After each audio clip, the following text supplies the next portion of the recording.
Good evening, everyone. As we begin this meeting, I'll ask everyone to please silence your cell phones and other electronic devices, and a reminder to council that our procedure bylaw prescribes the use of technology during council meetings.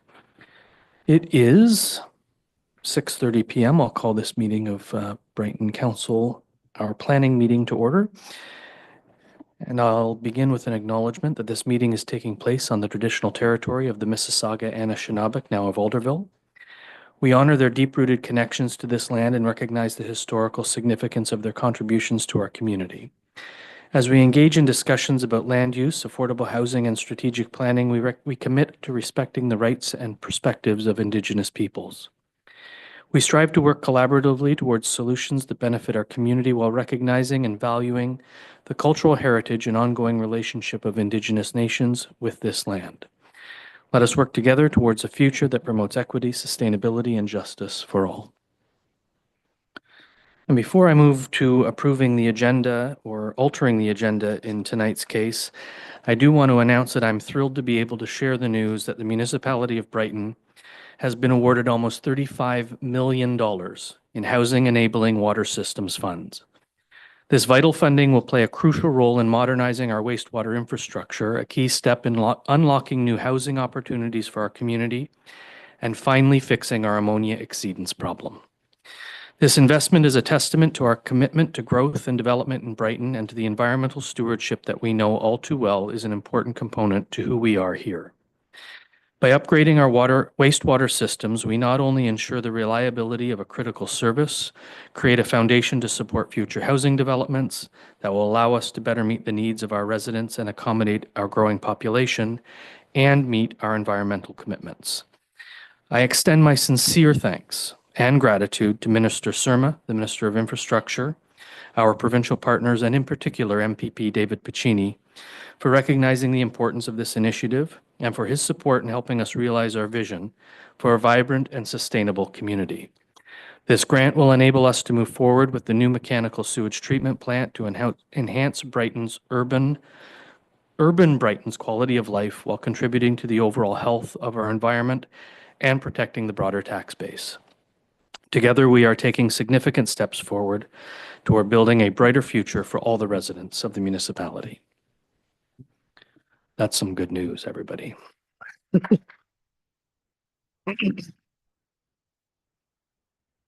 And just as an aside, $35 million of this chunk of change to a small community like ours is a big deal. A lot of communities our size were getting $1 million, $2 million, $3 million for various projects. Quinte West got 11 as an example. So the recognition from our provincial partners that this is needed and necessary is a significant feather in their caps and ours at the end of the day. So to the approval of the agenda, it's moved by Councillor Butwell, seconded by Councillor Wright, that Council amend the January 27th, 2025 Council Planning Agenda to add the official oath of office of Councillor for Hannah McCausland and the appointing bylaw as 3.2 on our agenda. Is there any discussion? All those in favor? There being none opposed, that motion is carried. Madam Clerk, I'll turn the floor over to you.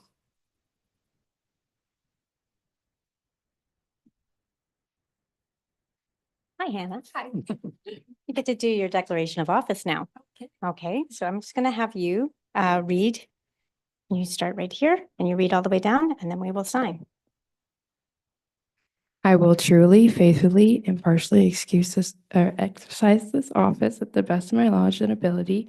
I have not received and will not receive any payment or award or promise therefore of the exercise of this office in a biased or corrupt in any improper manner. I will disclose any pecuniary, interest, direct or indirect, accordance with the Municipality Conflict of Interest Act. I will be faithful and bear true allegiance to His Majesty King Charles III, and I make this solemn promise and declaration consistently believing it to be true and knowing that it is the same force and effect as made under oath.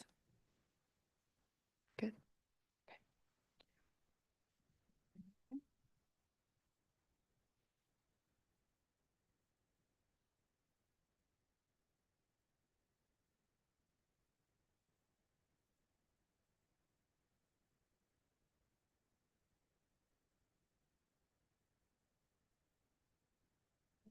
I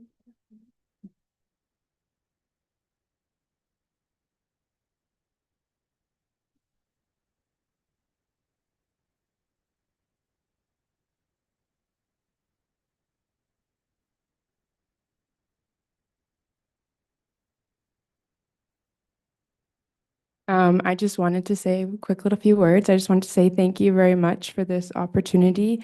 I understand that Councillor Perez had a large impact on this community, and I am very honored to fill his shoes, and I will do my best to make everyone happy with the decision that they made and everything positive for this community. Thank you, guys.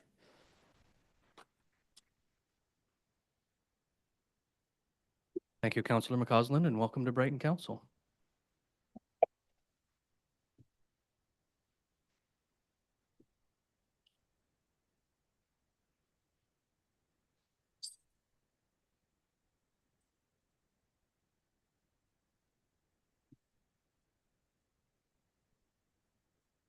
I have a motion moved by Councillor Rowley, seconded by Deputy Mayor Anderson, and I probably should have read this first. That Council approve the January 27th, 2025 planning meeting agenda as amended. Is there any discussion?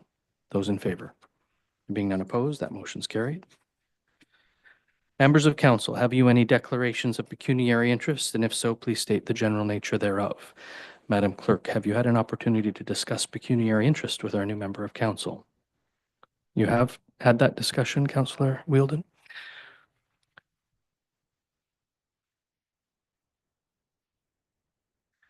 So, Councillor Wheeldon, you need to speak into your microphone so the whole world can hear. My apologies. Pecuniary interest, in short, is if that you could make or lose money off of anything we decide tonight, or your direct relatives or good friends, then you need to declare so at this point and recuse yourself from participating in that discussion. Goes a moment further than that. Any corporation you're involved in, or any not-for-profit organization or charity you may be involved in as well, if they have opportunity to benefit from something we'll decide tonight, then you should consider recusing yourself. It's a bit broad, but it's not that challenging.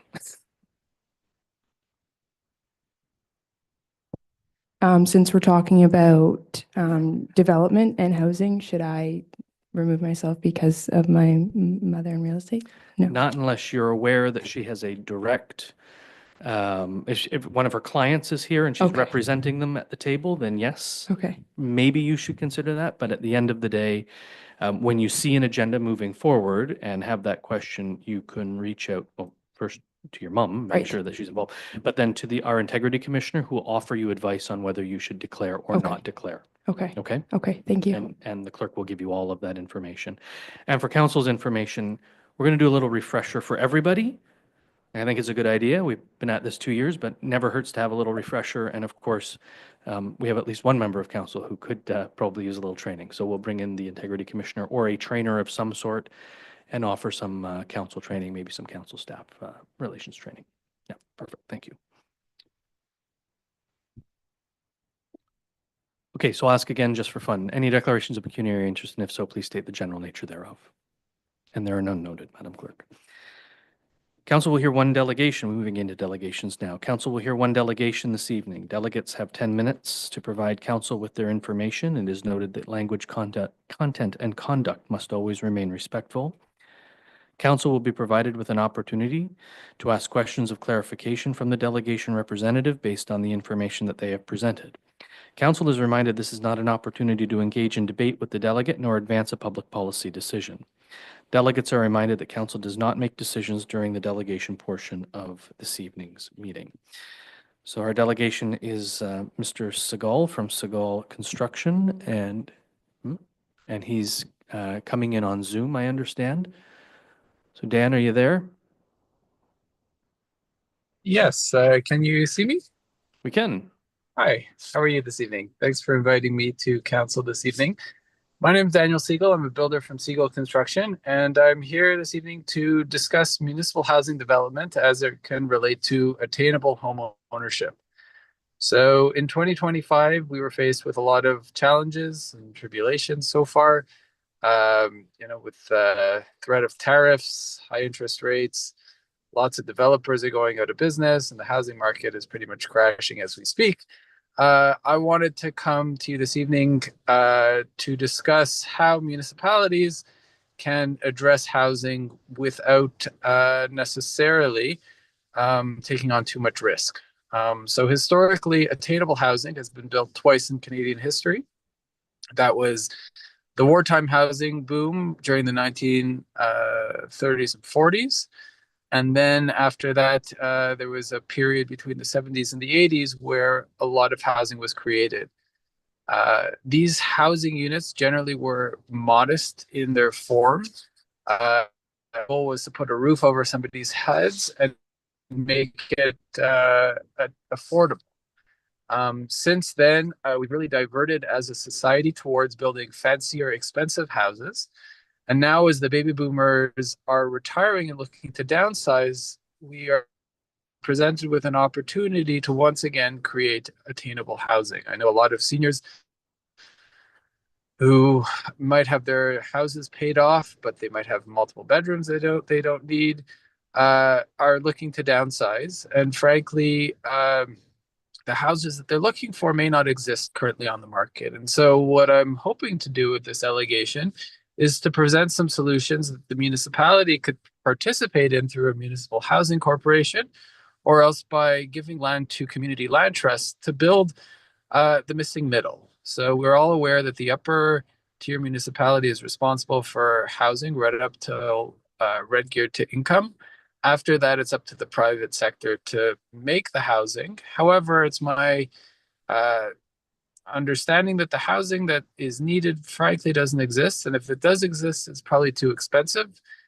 And across Ontario, I think we could all benefit from building modest housing in different formats to address either seniors looking to downsize, first-time homebuyers, or temporary workers, or workers who come to the community to work. So with that, I encourage staff to refer this to staff for a report.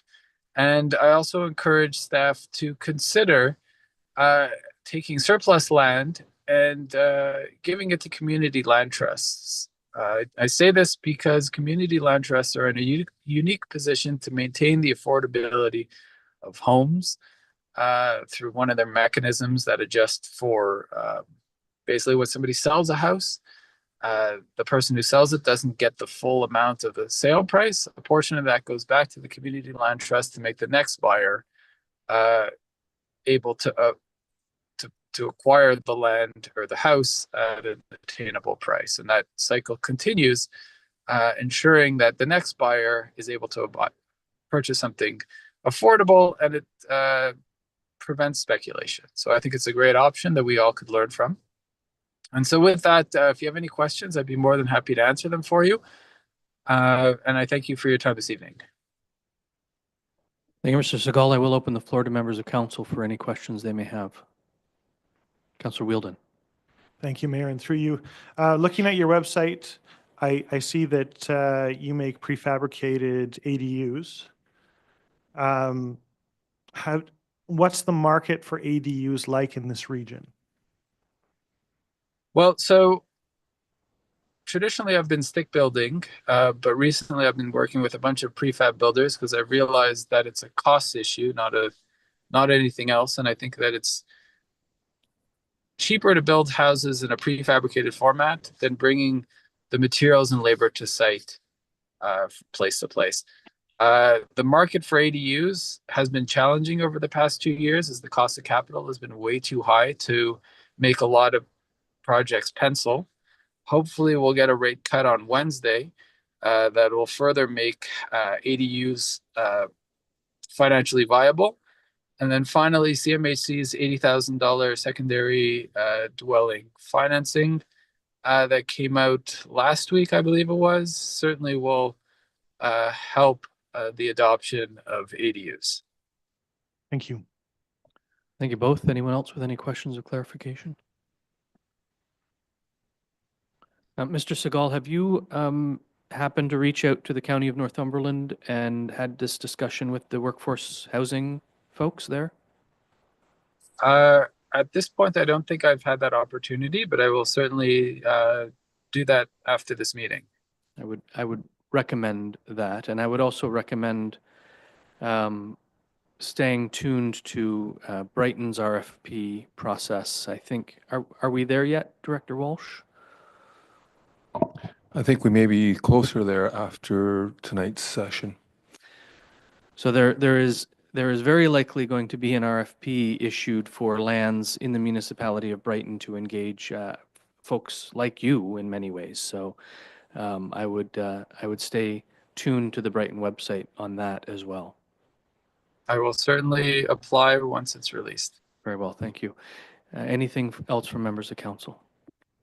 Motion before me reads, pardon me, the motion before me is moved by Councillor Rowley, seconded by Councillor Wright. The council received the delegation from Daniel Segal, Segal Construction, regarding municipal affordable housing. Is there any discussion? Those in favor? There being none opposed, that motion is carried. Thank you so much for hearing me this evening, and all the best. Thank you. Have a good evening.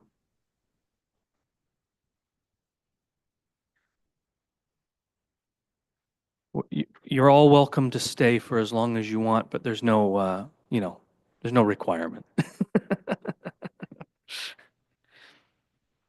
We now move into our statutory public meeting with a motion moved by Councillor Wright, seconded by Councillor Butwell. The council move into the statutory public meeting January 27th, 2025 at 6:47 p.m. Is there any discussion? Those in favor? There being none opposed, that motion is carried. The Municipality of Brighton takes steps beyond the requirements of the Planning Act to engage the community in land use planning initiatives. The municipality also holds a statutory public meeting on the planning item and then receives a staff report with a recommendation on which council will make a decision. It is during this meeting that council depends on the community to provide input for our decision. This input may be received in advance of the statutory public meeting by sending correspondence to the clerk's office and/or by making an oral submission to council at the statutory public meeting. This will best inform council on the land use planning matter prior to council making our final decision. Recent statutory changes limit appeal rights to only the applicants and specified regulated persons. For details or information on the new appeal process, please visit the municipal website or contact the clerk's office.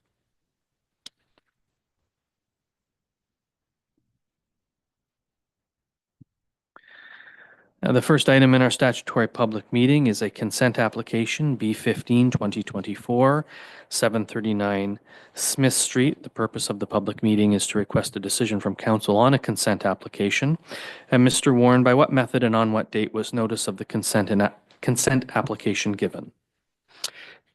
Thank you, Mr. Chair. Notice of the consent application was mailed out on January the 6th earlier this year to all property owners within the 120 meters prescribed under the Planning Act. Notice was also circulated to all agencies under the Act, and additionally, a sign notice was placed on the property. Thank you, Mr. Warren. And would you please explain the purpose and reason for the proposed consent application? Yes, thank you. The purpose of the application is to sever off a 2.2 hectare portion of the lot, which is part lot 25, concession A, and adding it to the lands which abut to the west. So those are the benefiting lands which currently contain a residential dwelling, 739 Smith Street. The retained lands, which are to the south, have an area of 5.8 hectares and still retain 53 meters of frontage along Liscar Street. Thank you, Mr. Warren. Are there persons present who have questions or comments regarding the proposed consent application? There are none noted. Are there any questions or comments from members of council? There are none noted. Mr. Warren, do you have any final comments? Not at this time, thank you. Thank you, Mr. Warren. Does council wish to make a decision this evening? The motion is moved by Councillor McCausland, seconded by Councillor Wheeldon, that council receive the staff report dated January 27th, 2025 regarding the subject consent application at 739 Smith Street, and further that council grants provisional consent to application B15 2024 subject to the conditions provided in this report. Is there any discussion? All those in favor? There being none opposed, that motion's carried.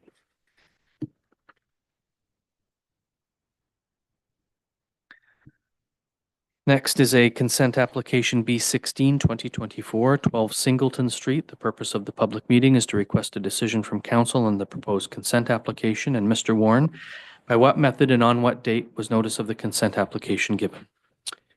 Thank you, Mr. Chairman. The notice again was mailed out on January the 6th, 25. All property owners within 120 meters. The notice was also circulated to all agencies required under the Act, and additionally, a sign notice was placed on the property. Thank you, Mr. Warren. And would you please explain the purpose and reason for the proposed consent application? Absolutely. The application, which is B16 2024, is to sever a parcel municipally known as 12 Singleton Street, actually just north of here, into two equal parts. The lands will be severed to create a new residential lot with an area of just over 400 square meters and frontage of just over 20 meters onto Alice Street. The retained lands will also have an area of just over 400 meters and frontage of just over 20 meters on Alice Street as well. With, the second one has the frontage of 20 meters onto Singleton Street. Thank you, Mr. Warren. Is there anyone present who has a question or comment with regard to the proposed consent application? Yes, ma'am. If you come to the microphone, please.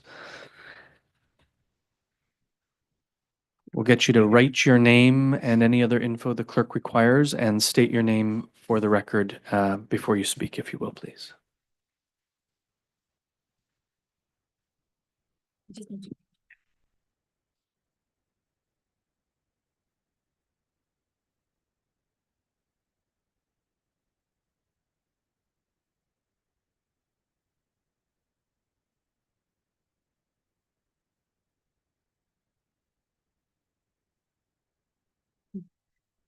Hi there, Anne Forsyth Boone and resident of Brighton at 78 Alice Street, just down the street. Just had a few questions regarding some of the conditions that are placed. I think in particular, there was number 3, I don't have it in front of me, regarding widening of the street. So I just wanted to get a better understanding of what that particular condition means. Mr. Warren? Through the chair, it's a fairly standard condition we apply to all severances just to make sure that there is sufficient right-of-way width in the event. There could already be the 10 meters from center line of road. It's just that the right-of-way is to be 20 meters. So every time there's a severance, we want to make sure that it is that. If it isn't, the municipality has the opportunity to take that extra widening of the road. It'd probably make no physical difference as to what's there today, though. It's just to make sure that it is there should the municipality require it. Okay, and if there is that chance, would it only impact this supposed severed lot? Or could there be an impact on neighboring unit? Because our property is directly attached to the subject severance property. It can only pertain to the subject lands. Yeah. Okay. Our other question was, I understand it'll remain an R1 residential, but understanding the size of the proposed lot, and not completely having versed myself in all aspects of the various bylaws and the subsections, what type of dwelling would actually be allowed on this? Would it be a single detached dwelling? Because from my... That would be one of the permitted uses, yeah. I understand the other permitted uses. However, I also understand, things like group homes require, I think, like 3,000, 4,000 feet or something like that around, because it is quite a small lot. So we just want to understand what is being proposed to be built on that lot. And I don't know if that's something you're able to answer at this time. Mr. Warren? Through the chair, it's actually not something I even know of. So it hasn't been provided to me, that information. Maybe the proponent would know. I don't know if you've spoken to them or... Oh, we just, Yeah. because I think with mail still being delayed, we didn't get the notice. Yeah, no, quite. the lot is simply created and they haven't asked for any special provisions or on setbacks or anything like that. So it'll just be the regular permitted uses under the R1 zone. Okay. Um, if this were to move forward and they're proposing certain things, would that then need to come through permitting for approval to the council as well? Because the thing we're mostly concerned about is the property is, just at the front of ours, but there's quite a slope down from our structure. Mhm. So any significant changes to, like if they were to remove a bunch of trees and do changing to the actual nature of the land, it could potentially pose issues for our foundation of our house. So we want to know, how would that be protected and remedied? Mr. Warren? Thank you through the chair. It would, the application they would have to clear the conditions to have the lot created in the first place, Okay. as they're noted in the staff report. Then they would have to come in for a building permit for the proposed structure they're looking at.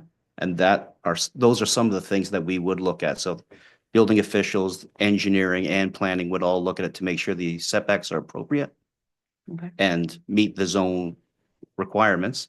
It wouldn't necessarily come back to council for approval. Building permits are generally approved and reviewed at the staff level.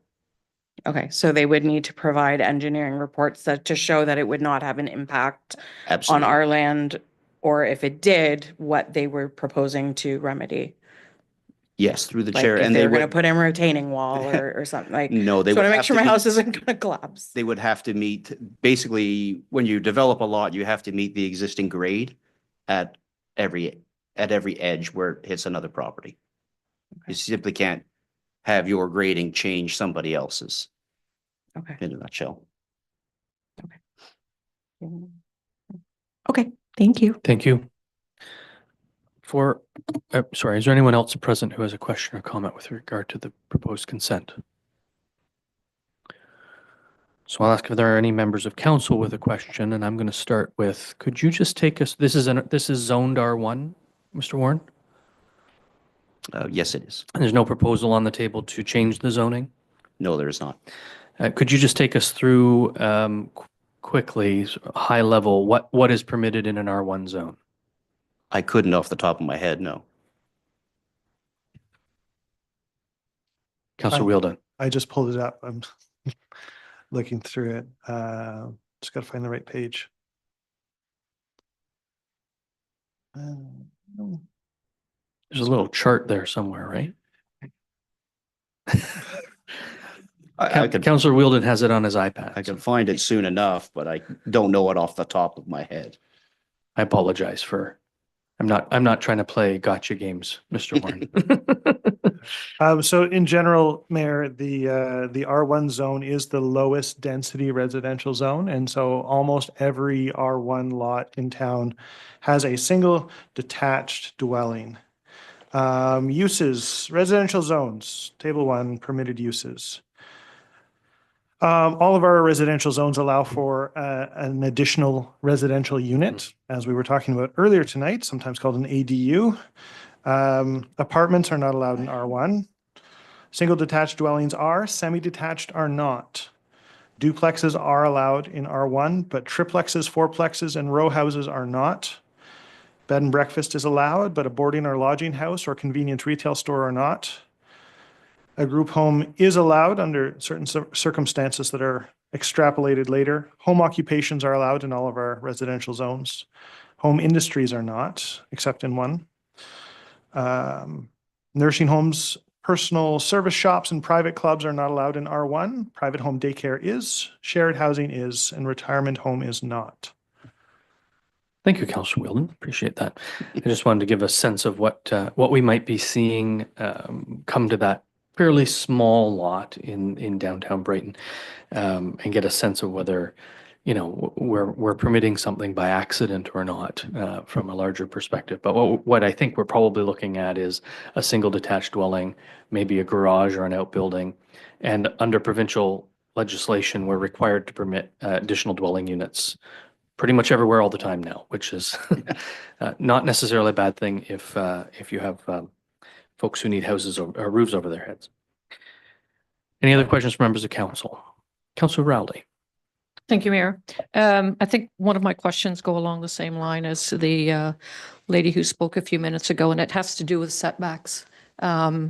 Because it is a fairly small lot and it looks like the house that is already sitting there seems to be kind of plunked right in the middle of that lot. So would you have any concerns, or would you expect then that probably there would be a minor variance or some kind of application come forward in order to adjust lines to be able to fit some kind of dwelling on? Mr. Warren?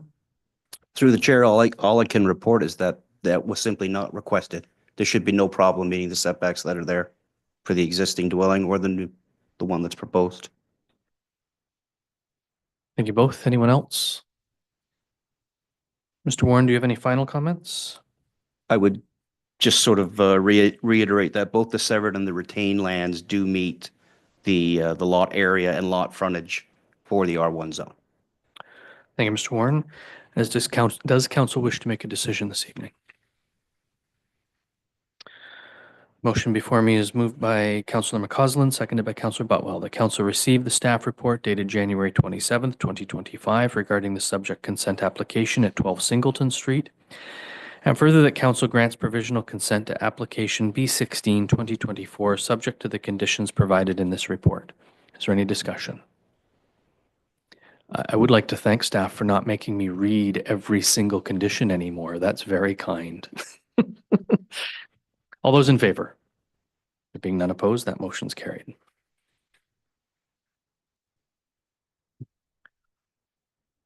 And that ends our statutory public meeting with a motion moved by Councillor Butwell, seconded by Councillor Wright. The council move out of the statutory public meeting January 27th, 2025 at 7:02 p.m. Is there any discussion? Those in favor? Are there any opposed? That motion is carried.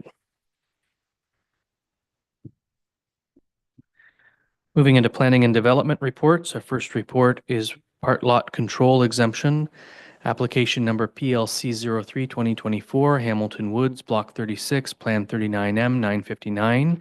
The applicant is Gordon Tobey Developments Limited. Mr. Warren, we've read your report. Do you have anything to add or highlight? None at this time, thank you.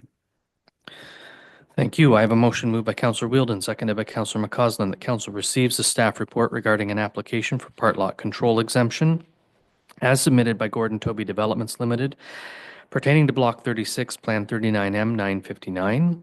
The council proceed to enact a bylaw to designate certain lands specifically described as Block 36, Plan 39M 959, not subject to part lot control. The council instruct the municipal solicitor to register the part lot control bylaw as enacted and to prepare a transfer easement as applicable to parts 1 to 21 shown on reference Plan 39R 14948 prior to registration of the part lot control bylaw, and the council resolves to receive and approve the reference Plan 39R 14948 for lands as being exempt from part lot control as illustrated and otherwise attached to this report. Is there any discussion? Just for perhaps a moment of educational opportunity, could we talk about part lot control, Mr. Warren, and what it means and what we're doing here? Through the chair, the block was created through the draft plan of subdivision process. So sometimes individual lots are created through the draft plan process. Sometimes a block is left. For townhouses, for instance, sometimes it's ideal to have them further divided up so that the individual townhouses can be sold. That's done through part lot control. Usually the foundations are created first and they're sort of snapped to make sure they know where they are. A reference plan is placed on top of that particular block plan to say how it's going to be individually divided up. Greatly. Thank you for that. Are there any other questions from members of council? All those in favor? There being none opposed, that motion is carried.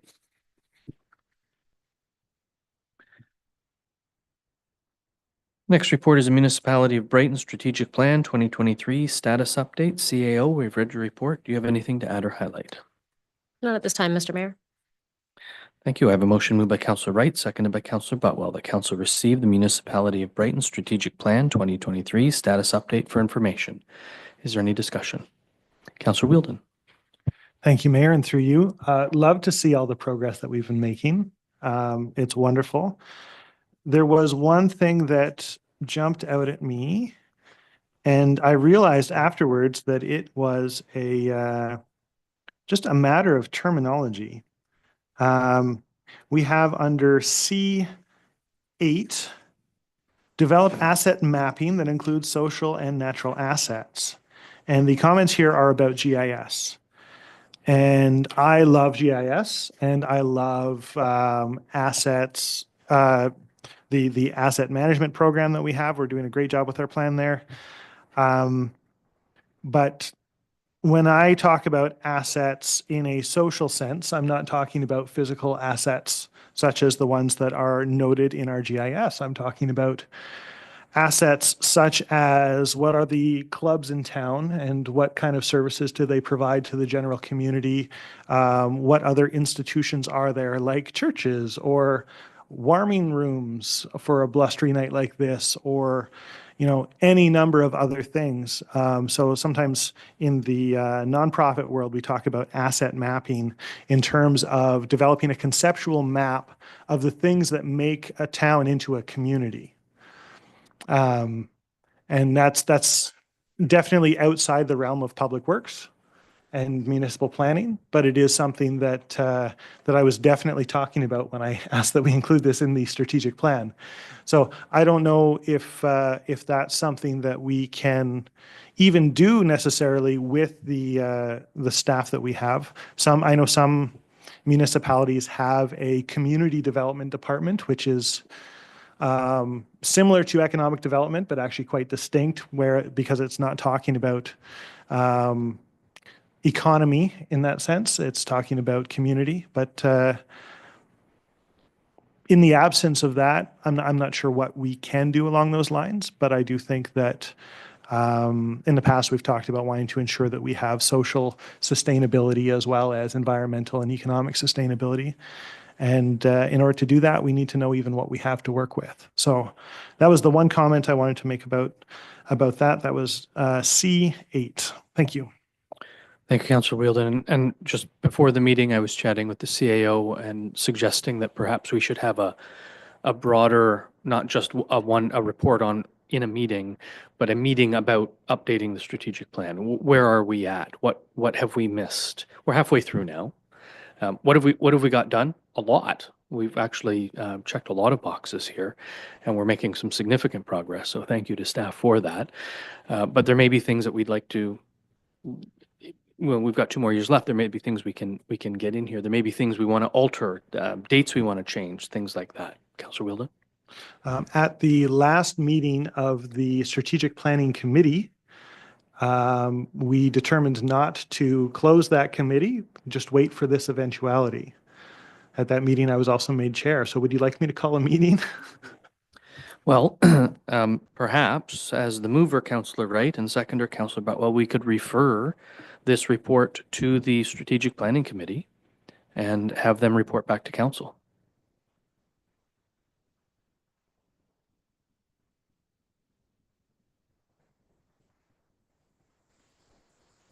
You okay with that? Councillor Butwell is the seconder.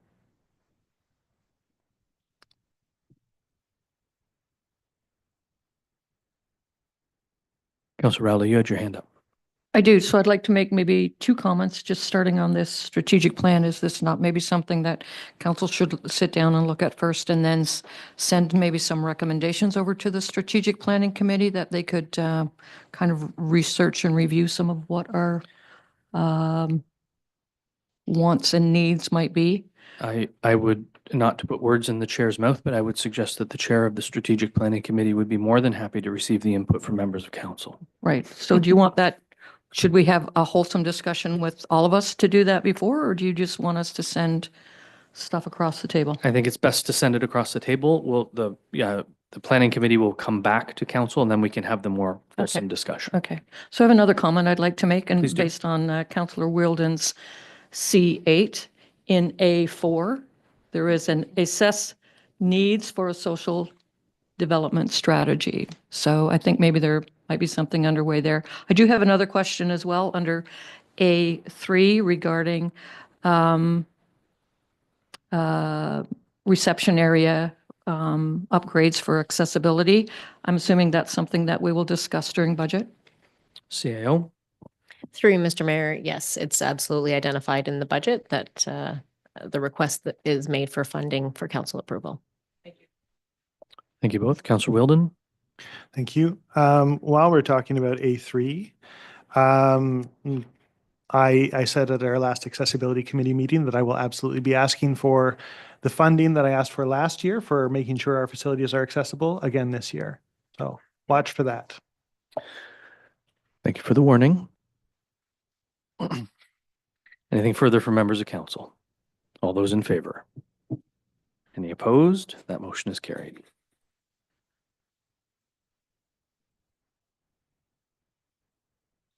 That brings us to items for information purposes. The first is Minister's Order under Conservation Authorities Act. It's moved by Councillor Rowley, seconded by Deputy Mayor Anderson, that Council receive the Minister's Order under Conservation Authorities Act as information. Is there any discussion?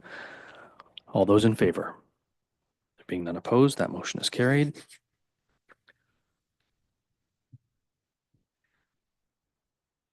And the bylaw enforcement file tracker, moved by Councillor Rowley, seconded by Deputy Mayor Anderson, that Council receive the bylaw enforcement file tracker as information. Is there any discussion?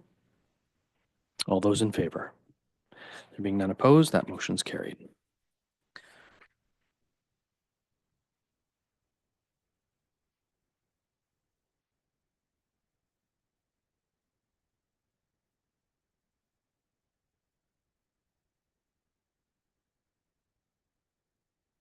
Before I move on, CAO, my thanks to staff for the bylaw tracker information. I think it's very helpful just to keep an eye on things. Appreciate that. We have nothing listed under unfinished business, which brings us to bylaws. First bylaw is the appointment of building officials, specifically RSM building consultants, moved by Councillor Wright, seconded by Councillor Butwell, that Council gives a bylaw. It's first, second, and third reading. And finally passes on this date, being a bylaw to appoint building officials under the Building Code Act for the Corporation of the Municipality of Brighton and to enter into an agreement with RSM Building Consultants. Is there any discussion? Councillor Wheeldon. Thank you, Mayor. My understanding is that prior to this, we've had in-house building officials. Is that correct? And what prompts the change? We have had in-house building officials. We have used RSM in the past, specifically for the retirement living building. When a structure was too large for our in-house staff to be able to provide effective and efficient service for that purpose. Noting that, and in that case, the proponent of the building helped pay for the cost of the contract. And I guess I would ask if the same is true here. Through the Mayor to Council, yes, that's the case here. In the more current fees and charges bylaw, any extra resources required to expedite a building permit is at the cost of the applicant. And we reserve that generally when the applicant is also having the same interest to expedite it in a timely fashion. This particular need is to review the building permit for the Omni long-term care home, and it has some complex systems in terms of HVAC and fire safety systems that can be rather sophisticated. And RSM in particular is a training building code agency recognized by the province, and there aren't very many of those, so we're kind of fortunate to have them on side. And our staff do take training through RSM as well, as I understand. That's correct. They are a training agency for the province, and that's how our staff first learned of them, through training put on by the province. That would explain those checks I sign from time to time. Yes, it does. Any further comment or question? Councillor Butwell. Too far. Thank you, Mr. Mayor, and to the Director of Planning. That would be a large building certification, would it not? Like it's like an upgrade, or it's a separate set of courses. Through the Mayor, yeah, it's certainly not under Part 3 small building. No, it's under another section of the code, and now the code's all changed as of January 1. It's a little bit performance-based, it's less prescriptive. So in some ways it's more flexible, but also more hard because you have to take a more circuitous route to get there. But yeah, it would be considered, I think, a large building, or you know, I'm not exactly sure what category it fits under now, but it takes additional training. Our building inspectors will stay very active on the site, like they will be doing regular inspections. It's more of the review of the design of design drawings that RSM is of particular help. Follow up if I could, would there not be some value in actually sending our employees for training rather than contracting that out? Yes, our inspectors are trained, I think, in all areas of code. They are fully certified, as building officials are required to be. It's just we don't do this very often, and with changes in the code, it's a risk on the municipality to not get it right. There's been instances, not in this jurisdiction, but in other places where some long-term care homes have had problems with their fire exits because they're integrated with the alarm systems and other sophisticated aspects of monitoring these things, and they weren't installed right, and there were problems, and people did not do well in the course of a fire. So with that history of risk among some other municipalities, it's wise for us to kind of measure twice, cut once on this, or dot some I's and cross some T's a little more. And plus, being a large build, it just takes a lot more time to be thorough, and it's best to have some dedicated eyes on that. And so staff will be basically trained along the way at the same time on anything peculiar to the building that they're not accustomed to seeing. At the end of the process, even with staff kind of shadowing, they don't actually gain the benefit of that additional certification, though, do they? So I think you have to take separate exams for it. You do, and I would have to, my understanding is that we're fully certified. So I don't know that they need to get further certified. But there's always good to get refreshed training.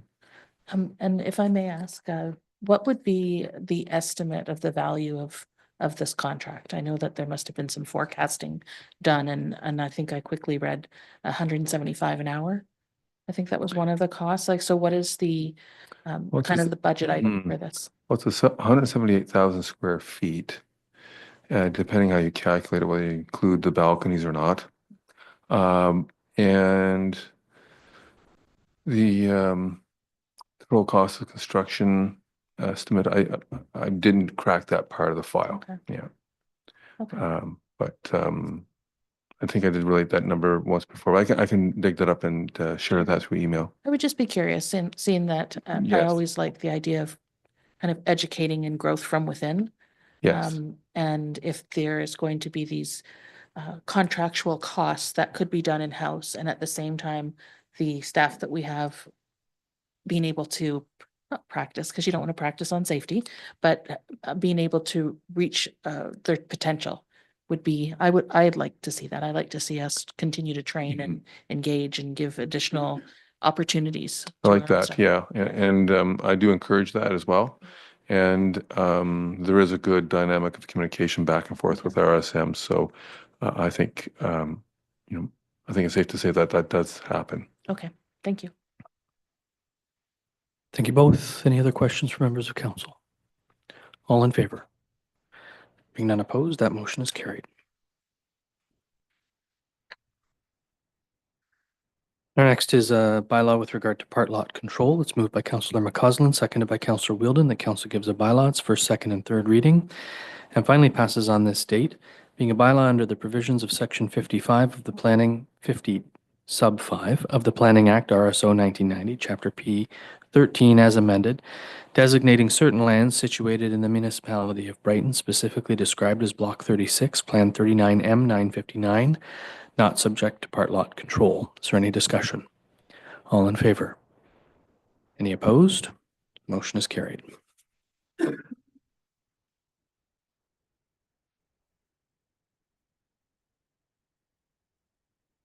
Next bylaw is with regard to the appointment of a councillor. It's moved by Councillor Butwell, seconded by Councillor Wright.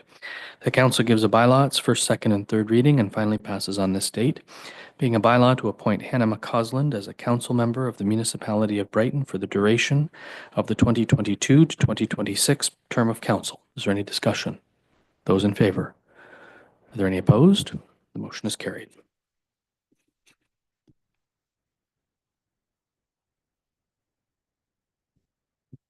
That brings us to question period. Is there anyone in the gallery who has a question with anything that appeared on tonight's agenda? To the microphone, please.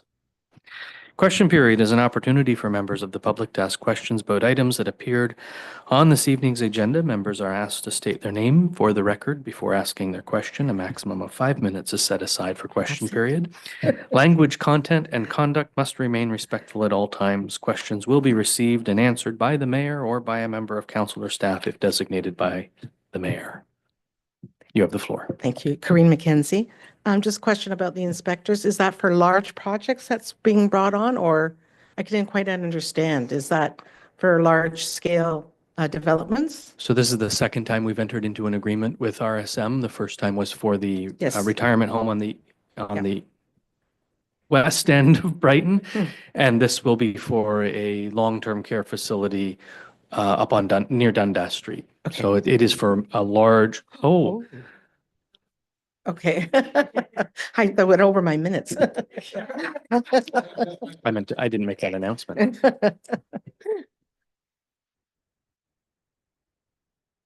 So we are now on generator power is my Oh, I see. assumption. Yeah. Give me a Well, second. Just hopefully give there's us power a at second. home. We want to make sure the live, yeah.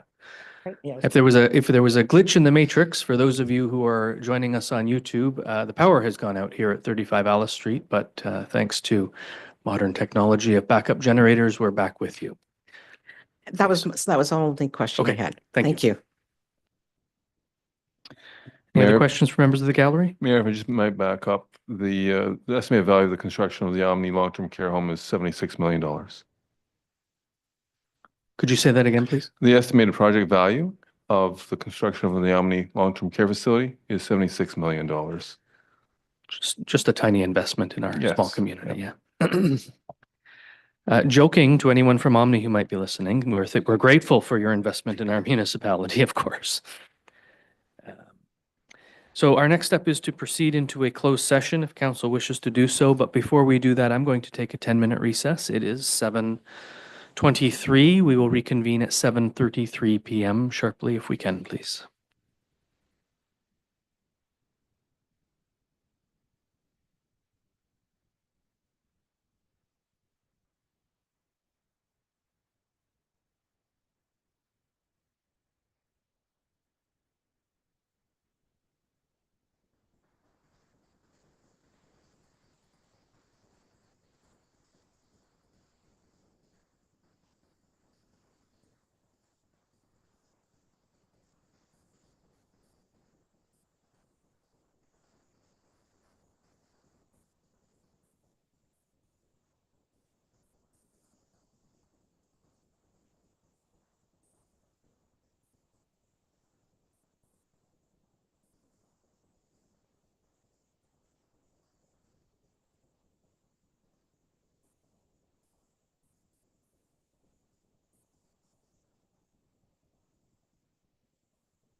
I'm good. It's 7:33. I'll call this meeting back to order. As we prepare to enter a closed session, I remind everyone that the discussions will involve matters pertaining to solicitor-client privilege as well as the potential purchase or sale of property. In accordance with the Municipal Act 2001, it is essential that we maintain the confidentiality of the information shared today to protect the interests of council and the municipality. It is crucial to understand that disclosing confidential information may lead to serious consequences, including legal repercussions that may arise for breaching solicitor-client privilege, potential integrity commissioner investigations that may include sanctions from council, which could include censure, reprimand, and loss of pay. Damage to the trust and integrity of council affecting future cooperation, and harm to the municipality's competitive standing or interference with negotiations. Council retains the discretion to release final recommendations from this meeting, but all councilors are expected to uphold the confidentiality of our discussions unless council agrees to release information to the public. With that, I have a motion moved by Councillor Butwell, seconded by Councillor Wright, that council resolve itself into closed session January 27th, 2025 at 7:34 p.m.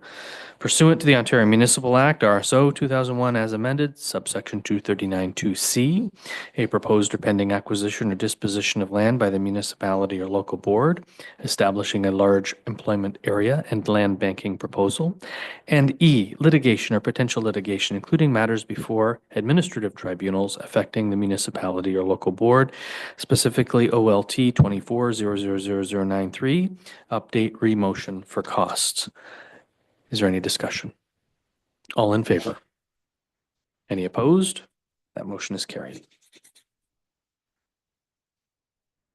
And we'll just give staff a moment to transition into the closed session.